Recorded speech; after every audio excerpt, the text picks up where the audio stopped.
Hey, so I have not been able to sit down and figure out what to record lately because I've been in the midst of a big release cycle and doing a bunch of creative work around just the studio that I'm forming. And yeah, I noticed that I was putting a fair amount of pressure on myself to stick to the agreement that I made for the form that I'm trying to come up with in this video project and the method in which I'm producing that form. And it wasn't working, and I was just making myself a little nuts. So what I'm doing now is just sort of freestyling it, and we'll see how that goes.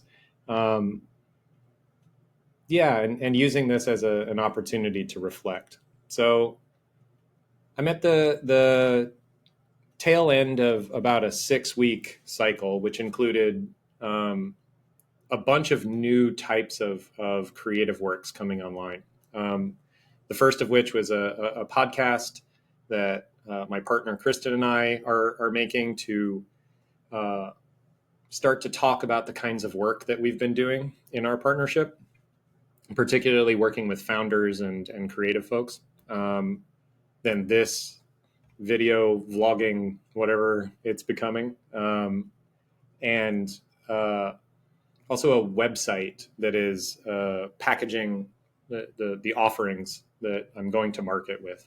And it's been an interesting process. Like, you don't get these all the time. This The nature of this release cycle was very much stepping into a role that I've not previously publicly played as much. I've been doing a lot of coaching and like sort of producing and creative support throughout my career, but moving into a role where that is a lot of the prime work I'm doing versus being, say, a production designer is is something new to adapt to, and a lot of interesting emotional swings that are natural that come with this kind of territory. Um, some imposter syndrome, for sure. Like, I haven't done this publicly, so what does that entail? I don't know how to envision myself as this person. Um, or the vision that I have is imaginary, and I don't know how it will be received. So releasing in bite-sized pieces the nature of how I want to show up into the world has been part of this practice. So um, I think I'm about to go on a week long vacation and then some travel after that, which is going to move me out of the studio and out of my head and into a different mode of sort of wearing this in public and also relaxing for a little bit. So what that brings to mind is sort of the nature of being in the studio for a while and working very diligently on a work that matters a lot, and uh, releasing that work being something that can be difficult. And Kristen and I just put together an episode where we talk a lot about release anxiety and that kind of thing. I'll link that up. Then there's also putting down the work, which I find to be pretty difficult sometimes. I like being in studio time. I like being in and amongst the work, and because it is a place of deep collaboration with the imagination. And I've always found this place to be comforting in a way. It's got its demons and its freakouts and all this kind of thing, but I've come to know those as allies.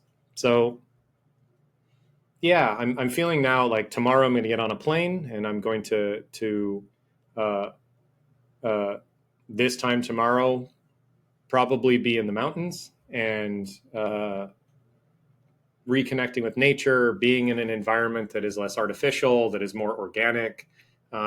This is always a great way to recover and to move out of the small world that I've been building, and sort of get back into uh, an orientation to being that is I'm just small, and look at all this crazy, wild, organic creativity that is here despite all of my little creative inklings and whatnot.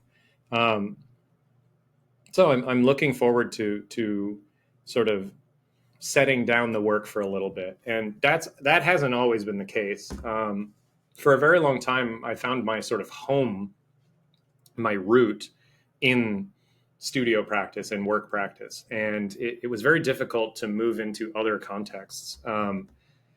Especially socially, and sometimes to move out of the studio and into like sort of broader travel and stuff. It's always I always love it once I've made that transition, but the transition can be difficult. So what I'm reflecting on is having practiced transitioning, like consciously, explicitly over the past few years. I'm feeling a lot better about this. I noticed that maybe a sense of the anxiety that would have been coming up in this transition away from the comfort of making things and building things and this kind of thing, into a more free form or social environment, or a travel environment where new experiences are coming online, and it's a little bit less controlled, which again, great, good thing. But that transition can be nerve wracking and has been nerve wracking. What I'm noticing now in myself is um, a great ease, and a looking forward to what it will feel like to set this down, the work that I've been doing, and sort of come into a different mode.